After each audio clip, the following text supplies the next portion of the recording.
Hi, I'm Andy Spackman at Brigham Young University. My colleagues and I are excited to be able to present to you some of the things we've been experimenting with, some of the things that we've learned, and some of what we think it means for the university, for the library, and especially for the students that we serve. We're grateful for this opportunity to present at the virtual ALA 2021 conference, and we're grateful to ACRL for the invitation to present. We're going to divide things into two parts here. The second part is going to be an opportunity for us to learn from some of the students themselves.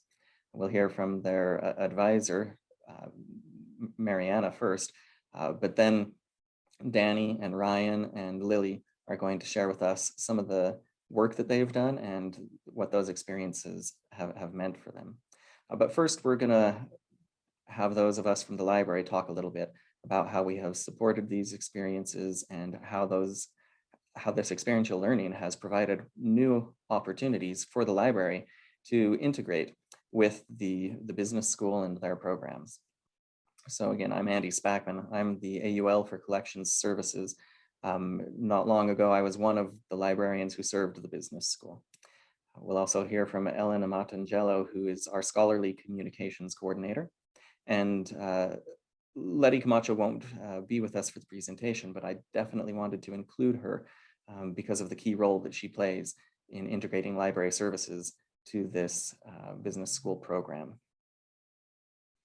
Now, we'll talk about that integration, and one of the important manifestations of that integration, the textbook that we helped them to create. And then we're going to talk a little bit about experiential learning, that trend that many of us have been experiencing in the academy. And then we'll talk about supporting student journals. So first, the integration, and that's why I wanted to include Letty, because she's really led the charge with the library becoming integrated into the business communications program at BYU's business school. So this course is called MCOM 320.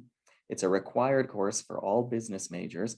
And so really it's in many ways, it's the entry point for the library because all students have to take this. And that's the linchpin for raising awareness of the library and for giving us an opportunity to teach information literacy. This is a big program, about 1,700 students a year go through it. And there are 20 different faculty instructors, mostly adjunct, who handle all of these courses. Standard traditional methods of outreach have been what we've done, promotions, liaison, librarianship, rule, standard things, reference interactions. We've done some things that are a little bit different as well. For instance, the library helped them to develop a tutorial for how to create data visualizations using Google Slides, Google Sheets, those kinds of tools. Library also provides equipment for them. This isn't just a writing course, it's also a presenting course and a design course. And we provide equipment that they can use, things like cameras and microphones. We also provide some rooms that they can use to practice their presentations. So these are some of the ways that we integrate. One of the more noteworthy things that we've done lately, and this again is credit to Letty Camacho, she's the one that has done this, is the flipping the instruction that we do. This course, MCOM 320, all of the students attend library sessions. It was a pretty traditional one-shot library instruction session. And Letty wanted to make it something more, something a little bit easier for her to manage at that kind of scale. So what she did was produced a number of videos. They're her speaking, but there's also some animation. And there's this series of brief videos outlining some of the principles that she used to teach in the sessions. Students also read a chapter in the textbook about it, more on that later. And then they take a quiz, all before they actually attend the session. And instead of attending a normal session, what they actually do is they sign up for an open lab in which they can have some one-on-one research consultation. It's truly a fully flipped approach to library instruction for this program, and it's been successful. So Letty really is the face for the library in the MCOM 320 program. But we've taken a second approach, kind of coming in through the back door in a sense. And that is where I have become an adjunct faculty member for the business communications program. And even though I'm not their liaison librarian, they have this second librarian in their midst. This is taking embedded librarianship to the extreme, I suppose, because I've joined them as a fellow instructor. One of the things this has done is it's really improved our integration in all of their communication channels, the various chats, meetings, retreats. I'm able to participate in all of those, not really as a librarian, but primarily as a colleague for these faculty members.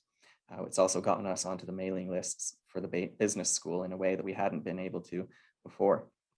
So we can, I can also now participate in the development of curriculum for the program. And so Letty, for instance, always knows what's happening because I'm there and I can tell her firsthand. And things that she wants to emphasize, such as when she wanted to change the way she did that instruction, she had me there to help communicate that and explain how that would work and meet their needs. That also extends to assignment design. I've played a role in designing assignments as the curriculum has changed. One of the key examples of this was in the development of the new textbook for the program.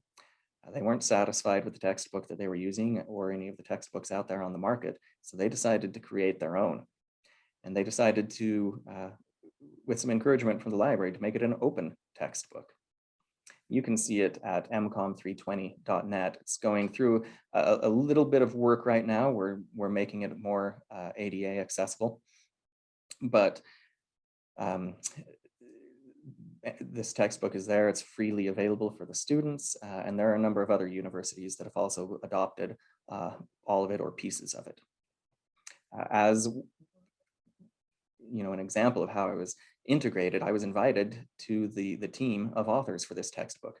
And so, of course, one of the chapters that I was the lead author for was the chapter on research, which I hope to think was more robust and perhaps more useful in introducing the students to research principles and to information literacy concepts, even though I rarely used those terms of art or jargon that we're familiar with in the library world.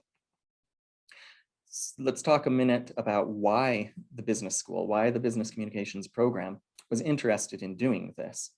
There's three kinds of reasons. The first was economics, obviously free for the students. The second was distribution. They wanted the textbook to be fully online, not just because it's more accessible for the students, but also because that made managing the textbook easier rather than being restricted to an iterative process of issuing traditional editions. We can update and maintain that textbook in real time. And then in terms of the curriculum, because we created it ourselves, it was tailor-made to our curriculum and to our learning outcomes. And other universities can take all of it or just pieces of it.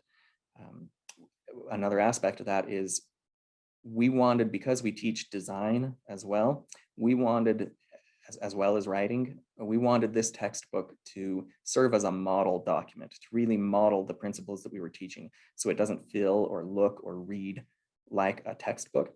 It feels like the kind of communication that we're teaching them to create as business people. So if you're interested in reading a little bit more about the development of that textbook and how we went about it, there's this article that I published. Here's a link to it on BYU's institutional repository. You can learn a little bit more there. But let me go back to that first motive, the economics and making it free. And if I can be allowed to preach to the choir for a little bit here among librarians. Here's some research that I did at the beginning of the textbook project. In this 11-year period, 2006 to 2016, the consumer price index, the most commonly used measure for inflation, showed a 21% cumulative inflation rate, that 10 or 11-year period. For context or by comparison, medical care costs increased twice as much, 41%. College tuition overall increased 3 times the rate of inflation, 63%, and textbooks 4 times the regular rate of inflation. Not long ago, I went back and took another look at this data and updated it, saw something interesting. 3 of those trend lines continued. The college textbooks line seems to have plateaued. And I can't fully explain the reasons for that yet, but I hope to think that the library world played a role in that, in helping bring awareness to this issue and starting to offer alternatives. And of course, for libraries, the big pain point for us is journal prices, which are even higher than any of these 4 lines. The College Board reports that the average student spends $1,300 per year on textbooks now. And we wanted to do what we could to help students with this issue. And the library wanted to help as well. First with funding. The Friends of the Library Board, they were passionate about helping students. And so they provided a grant to begin with, which was matched by the business school and formed the core funding to create this textbook. Because, you know, authors, the maintenance of a living textbook like this, that all costs money. So we were able to secure a $20,000 grant from the library, which again was matched by the business school, the Friends of the Library Board, I should say. The library didn't exactly help with hosting. That was possible, but it was easier. The university had a different avenue for us to go for that, and that worked out better. The library didn't help with the design of the textbook itself. We actually commissioned a professional to help us with that because it was such a large project and it was so important to us because we wanted it to be a model document. But the library one of the library's web developers created the initial website for the textbook. And it didn't take him a lot of time or work to do that, but it was really helpful to us. And it was a good example of the small but meaningful ways in which the level of integration that the library had with this program made a difference and helped them to succeed in their project. Going back to that funding, again, the Friends of the Library Board, they were passionate about helping students. The library had talked with these donors, a lot about scholarly communication at large, and they cared about that, but they really cared about students. So this case is an example of how scholarly communication it's not about the scholars always. Sometimes it's about the students. Even though the textbook that the program had been using was relatively affordable, it was pretty cheap. Because of the size of the program, overall, we could save $42,000 a year for these students. So in just a year, there was the money that it cost was saved by the students. Let me talk a little bit now about experiential learning. This is a trend that I think all of us have seen across higher education. It's definitely a powerful trend over the past 10, maybe even 20 years in business schools. Definitely much more prominent than when I was in business school. And as a business librarian, it became really central to the ways that I served the business school. 65% of business schools practice client-based experiential learning. So that's not just where students learn from having experiences. That's where the course is actually structured around projects that they're doing for real-world clients, where a company or a nonprofit organization has commissioned that class or that group of students to work on this project for them. So it's experiential learning, but it's also real-world learning, which is important. And by the way, that 65%, that's a statistic from 10 years ago. I'm sure it's higher now. Experiential learning is interesting because it moves away from a traditional scientific paradigm where information is assumed to be objective or static, natural laws, that sort of thing, and recognizes that, especially in the business world, the information that students are going to be working with is dynamic, and its meaning is not always clear or definitive. For librarians, this can really resonate and give us some opportunities to enter into the conversation, because librarians know full well that the world that we live in is inherently ambiguous. It's a messy information environment, and students working on real-world projects will encounter this. One of the things they have to do is determine what their information's needs are. They have to really explore sources. Things aren't given to them in a tidy course pack of readings. This offers opportunities for us to inject principles of information literacy. Again, I don't necessarily use the language of the library in doing this, but students can see how these principles are relevant when they're experiencing them during these projects, especially because clients aren't going to be satisfied with easy answers. So students learn that information has value, and that a lot of that value consists in the labor and the deep thought and understanding that is going to be required. So again, a couple of examples of how this experiential learning trend offers opportunities for the library to, in even more meaningful ways, introduce information literacy to students. One of the things that I like about this particularly is this idea of self-efficacy. And it's by this personal experience that students truly gain the confidence to know that the things that they're learning are relevant and that they can succeed in the real world. This kind of experiential learning is expected now by accrediting bodies, but it raises a question. Okay, so experiential learning for the business school, great, there's a lot of ways to do that, but what about this business communications program?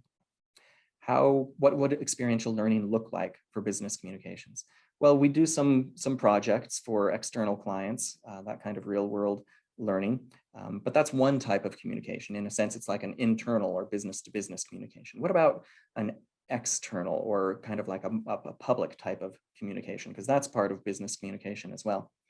Well, one way that that can be manifest is by publishing the work that these students do, the research articles that they're writing. And there are some possibilities for that, but one of the things that we thought about was why not start our own, create a student journal that the students could manage and run and publish the work of their fellow students in.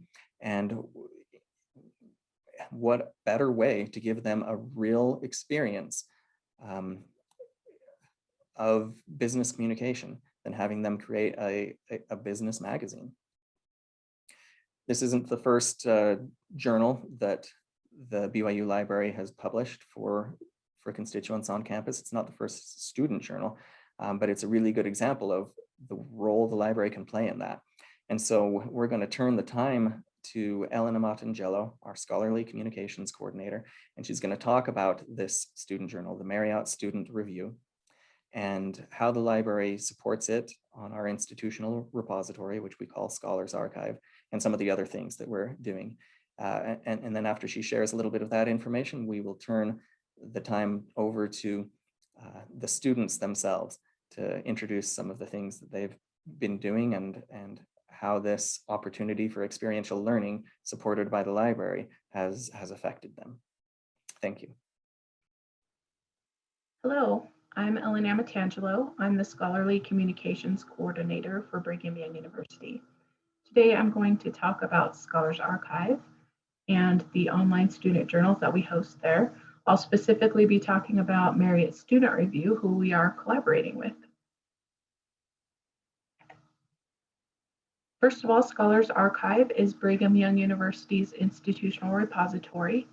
We currently use Digital Commons through bPress, and we are pretty happy with the functionality of that platform. We host theses and dissertations, faculty publications, campus journals, research data, student projects, event proceedings, and a lot of other scholarly work created through our campus. We have 40 total journals that are hosted on Scholars Archive. 11 of those are student journals. 8 of those student journals are student-run with a faculty advisor, and for those, they only accept student submissions. For the ones that are jointly run between faculty and students, they accept both faculty and student submissions. Each journal is customized with its own layout and design, and I'm going to show you a few of those just so you can get an idea. This first journal is the Brigham Young University Pre-Law Review, and you can see this is a pretty basic layout. They have just the standard Scholars Archive banner at the top, no extra images, a standard sidebar, which works for their purposes. But if I go to the Family Perspectives Journal, it's much more colorful. They have their own custom banner at the top. They also include a cover image here and their own coloring for the sidebar. And it's a little more detailed with all of their editors listed. The Marriott Student Review page is nice and streamlined. It's very bright, which I like. They also have their own custom banner. And you can see here in their sidebar, they also link out to their blog. So this is an archive of their blog articles, as well as Measuring Success Right, which is an archive of all of their podcasts. And this actually links out to their podcast page.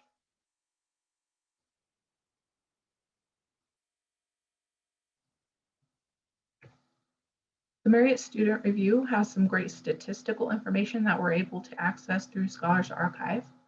They have 194 articles currently posted. They also have had 17,712 abstract views on those articles. The articles have been downloaded 53,578,000 times, which is very impressive. And those downloads have come from 3,350 institutions in 183 different countries. They also have 469 media mentions. And by media mentions, I mean social media, news sites, and blogs specifically. So that's very impressive as well. I should mention that while the student review also has Scholars Archive to manage submissions and as a repository for content, they do have their own public landing page, which is beautiful and impressive itself. So this is their public facing page, which has lots of images. I think this is a really great page, and I encourage you to explore that. I'm really grateful that they have chosen to archive their information on Scholars Archive and that I'm able to help them with their process. And now we have the opportunity to hear from Mariana Richardson and the students who work on the Marriott Student Review.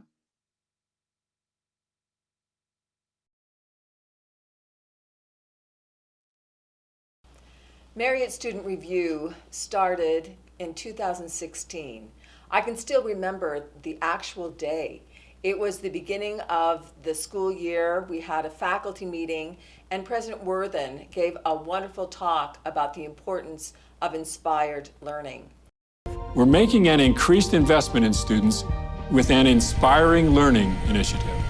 While the term may not be familiar, Inspiring Learning has been part of our institutional DNA from the beginning. It encompasses many things: mentoring, experiential learning, and innovative teaching. I like to think of Inspiring Learning as the spark that ignites a student's passion for learning and illuminates a life course. I hope we inspire our students to learn, and I hope that learning leads to inspiration. Basically, what he asked was that we as faculty members think about ways that we can put more experiential learning into what we're teaching. As I left that meeting, I began to creatively think about what we could do for business communication, to be able to have an actual experiential learning experience here at the Marriott School of Business. So that was the seed that started Marriott Student Review to grow. After about a year, we found that the physical paper copy of Marriott Student Review wasn't enough, that basically people wanted to see it digitally. And so we are so thankful for the support of the library, because through Scholars Archive, we have a permanent place digitally for all of our issues to be there. So the positive thing is we have great SEO, Google Scholar, you can look us up, you can see these articles that will happen for years to come for these students that put so much blood, sweat, and tears into what we produce. The other thing that we noticed is that students don't always read, but they listen to their business information. And so what we tried to do was to say, all right, what can we do to help them to gain this information in a more positive way, a way that they would be able to access it better. So we started a podcast, Measuring Success Right. The wonderful thing about Scholars Archive is that that can too be the place where we have a permanent record of all of our podcasts. The next thing we added in terms of the Marriott Student Review brand was a blog. We also had a wonderful website that we started, and then within this blog we have weekly blog articles that come up, and they are great. It's called Marriott Saturday Reads. Scholars Archive is also a permanent place for all of those blog articles as well.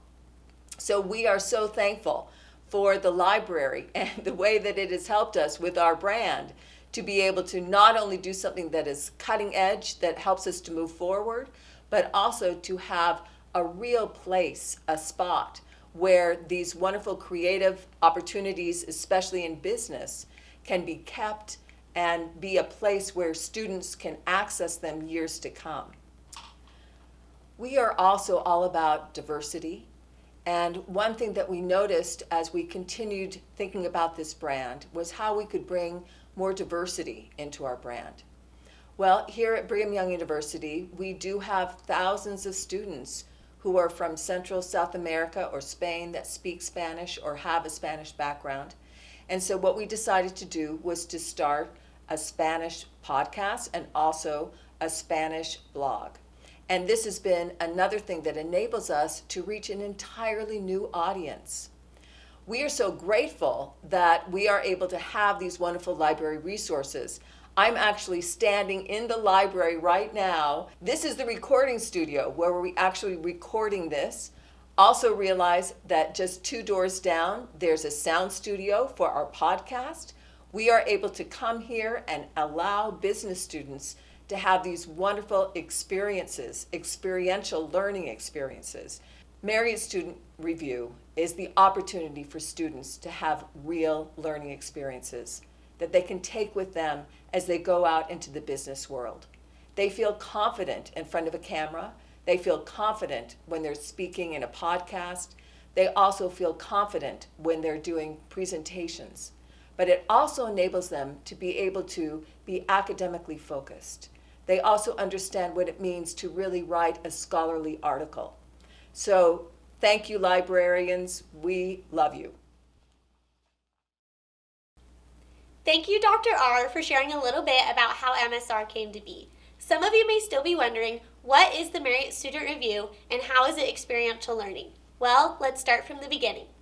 MSR gives students a voice on campus. Similar to the Harvard Business Review and the Stanford Business Magazine, MSR features original content from students in a variety of business topics. MSR also runs a podcast and a website, and the best part is it's all run by students. Now we'll go to Jake, who will tell us a little bit more. Hey guys, my name's Jake Conlin with the Marriott Student Review. For those of you who don't know, the Marriott Student Review is an official publication right here on BYU's campus, produced by students for students. Now, we're not just right around campus though. In the 2.5 years since we've started, our readership has skyrocketed. We have over 33,000 downloads, and currently we have more readers outside the United States than inside the United States. That's been a lot of fun to watch. Our editing team, which revises the articles and gets them ready for publication, our design team, which makes the magazine look great, our web team, which manages our website, our marketing team, which helps us build our audience both on social media and around campus, our translation team, which is a new team helping to offer the MSR experience in Spanish, and finally, our podcast team, which releases weekly episodes with influential leaders such as Mitt Romney, Hal Gregerson, Kimby Clark, and Amy Antonelli. I can vouch that MSR looks great on a resume. While I was interviewing with Nielsen, I spent the majority of the time talking about the things that I'd done and the things that I'd learned as an MSR student. Other MSR students have placed at companies including Bain & Company, McKinsey, BCG, Goldman Sachs, JP Morgan, Solomir, and been accepted into MBA programs at Duke and Columbia. Being part of MSR has been one of the highlights of my BYU experience. Thanks, Jake. MSR is completely run by students. Mariana is our editor-in-chief, but we get to design and execute our vision. Though the magazine is associated with the business school, students from different colleges and majors are invited to participate as well. Whatever the students are most passionate about, that's what they get to contribute to. Hi, my name is Spencer and I'm a part of the podcast team for MSR. What I love about MSR is that it's given me an opportunity to explore my passion, which is storytelling, and I can do that through the podcast team. I've been able to host interviews as well as learn how to do sound engineering and editing, which has been a great skill to learn and something that I also want to explore. But with storytelling, I've been able to do interviews with business professors that will tell me more about their story of how they became or how they got into their field, but also stories about their life and how that's built up to where they are now. And as a humanities major, it is cool to see the other side of the spectrum with business and being able to listen to those stories and kind of facilitate the conversation in bringing up their own personal story. I'm Nicole at Mojo and I'm currently on the marketing team for MSR. MSR has given me a bunch of opportunities to practice my marketing skills through my major. My major is experience design and management, and this past semester I was able to take an experiential marketing class, and I've been able to use a lot of those skills within the marketing team to expand our Instagram and also to come up with new events for MSR. Well, it's so wonderful talking to you about Marriott Student Review. It's one of my favorite things to talk about. I want to just ask you a couple of questions. The first one is, what has been your favorite Marriott Student Review memory? What's something that you've done that you really enjoyed?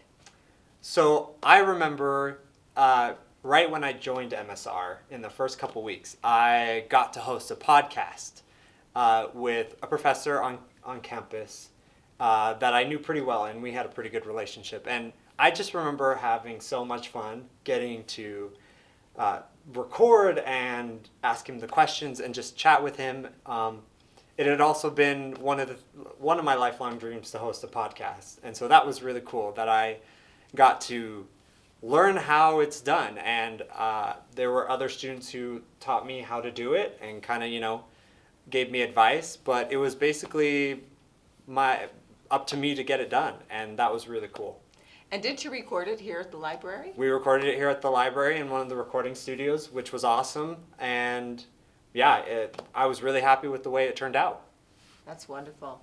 That's so awesome. And what was your experience? I will say, it's such a good question. I will say probably one of my favorite experiences is just being on a team and getting to work with students and really create like a professional looking product. I remember this last issue that we put out, I was like, we did that. My team, all of us, we worked on that together and we put it out there, and that was a great moment, just being able to walk around campus and put them in the shelves for people to pick up. So that's probably my favorite memory. Well, and I love the fact that you brought that up, because when we talk about inspired learning or experiential learning, this opportunity to actually do something in a team actually allows you to be able to go out into the workforce and feel confident that you can do that. Exactly. MSR is a fantastic way to learn by doing. For example, as a journalism student, MSR has offered me an amazing opportunity to work on a real publication in graphic design and layout design, which has been amazing. Not only are we the ones executing, we're also leading and developing leadership traits. Each team has a team lead who organizes, delegates, and contributes to assignments. Hi, I'm Braden Walters, and I've been the marketing team lead here at the Marriott Student Review for the last couple of years. I have loved every second I've spent here at MSR. While here, I've especially loved the opportunities I have had to serve in leadership capacities. When I first began at MSR, I didn't know anything about the publication world or the academia world. And as I've been here, I've grown so much. Over my time here, I started just as a marketer working on our social media platforms. And now, as I'm the marketing lead, I've had amazing opportunities to create brand visions and to create ways to really market our journal. As I've done that, I've created amazing friends and had just some of the most amazing opportunities I could have ever imagined, especially in my time at university. I'm Grant Frazier. I am a co-team lead for the podcast, and I recently joined MSR about 3 months ago. And since joining, I have been able to have much more freedom than I thought that I would be able to, and just immediately I was able to start interviewing guests and to reach out to people who I thought would make awesome guests for the show. So I was able to reach out to an NPR reporter, to somebody who had written amazing stories about Utah as well, and I've just been able to have a lot of freedom and a lot of fun working with this team, and I've been able to explore and expand my boundaries and do a lot of interesting work that I didn't think would be open to me as a college student. So another question is, how do you market Marriott Student Review? You have all these brands. We have, the magazine, the website, the podcast, the Spanish podcast, all these different things, the blog. What do you do to get the word out, to have other people know about the brand? Yeah, so I would say first and foremost, it's by word of mouth. I love how, Mariana, you always tell us in MSR to be an evangelist of MSR and to tell your friends, tell your family about the magazine and the podcast, and of course that helps our reach and helps get our products, and pieces out there to the world. And I would also say on our website we do a lot with connecting with our social media and keeping the website up to date so people can go on there and see what's happening at BYU and in the world. Yeah. On our website, we actually have a link to our Instagram, which is a lot of what I've been focusing on with marketing. We've done takeovers with kids from MSR, kind of like behind the face of the brand, who runs it and everything. And then we really try, instead of just posting advertisements on Instagram, we really try and post content, like the juice of the article and the podcast. So that's been really fun to just take those highlights and put those out there, because that's a lot more fun to market than just a title. And of course, Scholars Archive also helps us with our reach. We're able to have all our content in a centralized place, all published, and people can go on there and see what's happening with MSR. Well, and along with that, another question is, how do you get the authors involved? What are you doing at Marriott Student Review to reach out to authors and get people to actually write articles? Well, right now, we're actually planning an authors banquet that we're going to start having yearly, which is going to be so fun, where we invite all of our authors to come and have this dinner, and we give away awards, and that will be fun. Another thing that podcast I know is going to start doing is having some of the authors come onto the podcast and kind of get the background of how their article idea came to be, how they got all the information, and why they were passionate about it, which I think will be really cool. And I love that, getting involved in the writing process. I think that is so powerful too for people as well. Absolutely. MSR is the embodiment of both experiential and inspired learning. In addition to doing a lot of amazing things in MSR, we also get the chance to reflect and think about all that we accomplished during the year. Through our end of the year meetings with Mariana and through writing a brief reflection, we get to consider all that we did during the year and set new goals. Exactly. We set goals and work to better ourselves, making MSR better each year. So for my next question, I wanted to ask you, what was your favorite article that you've read in Marriott Student Review? I would say my favorite article was not from our experience issue, but from our issue before, mindfulness. There was an article about girls in STEM that I just loved. I actually did robotics growing up, so that's kind of a subject that's close to my heart, and I just thought it was great that we had that important topic in there of diversity in the workforce. Love Yeah, it. yeah, that's awesome. One of my favorite pieces that we did was a book review on Michelle Obama's book, Becoming. I was just on the website and was scrolling around, and I saw it and read it, and it got me really excited to actually read the book. And so I went and read the book, and it was fantastic. And so that was one of my favorite pieces. Well, I love that part of the issue, in that we have all kinds of different stuff. We have the book reviews, we have podcast reviews, we have articles, but we also have some scholarly works as well. So when students are finishing up, especially as an honors student, they usually do a thesis. And so we have also done a lot of publications of their theses here in Marriott Student Review, which is also a Very wonderful cool, yeah.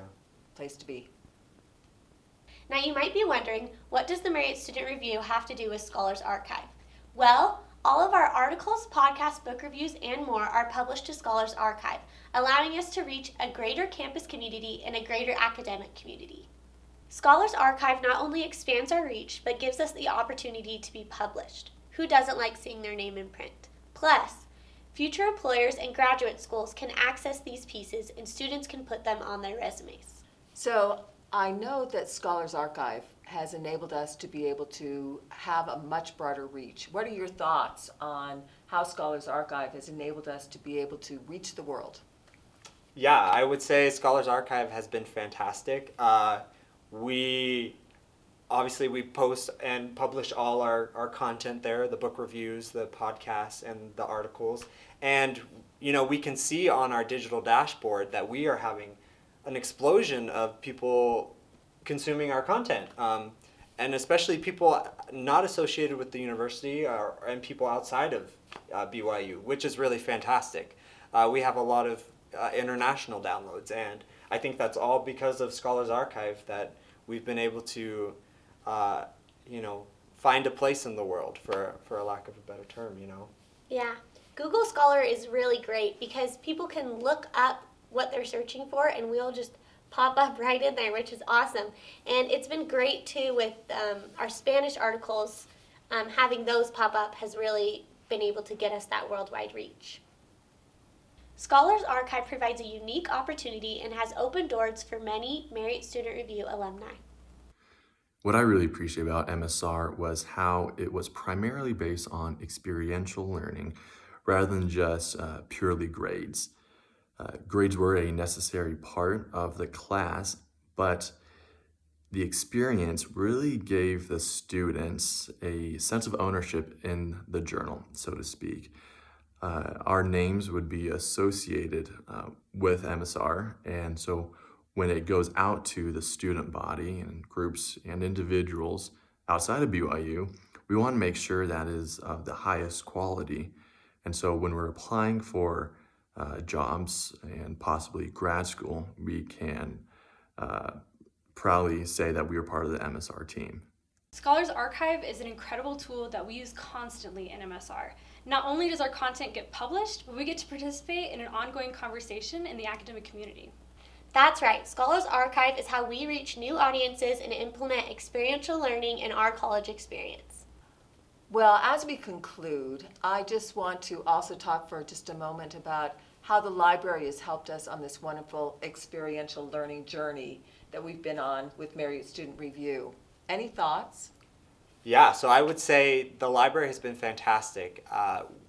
We are currently in the library using one of their recording studios, and they have graciously allowed us to do that. And they've just been with us at every step of the way, helping us with Scholars Archive and using the recording studio for both the podcasts and all the videos we do.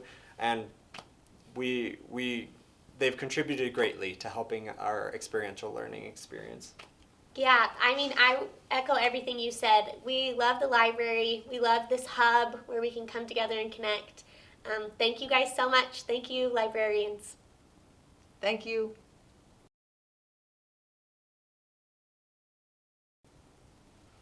Cool. It's a wrap. That's a wrap. Perfect. I hope we were recording. We were. Were we? We were. Okay.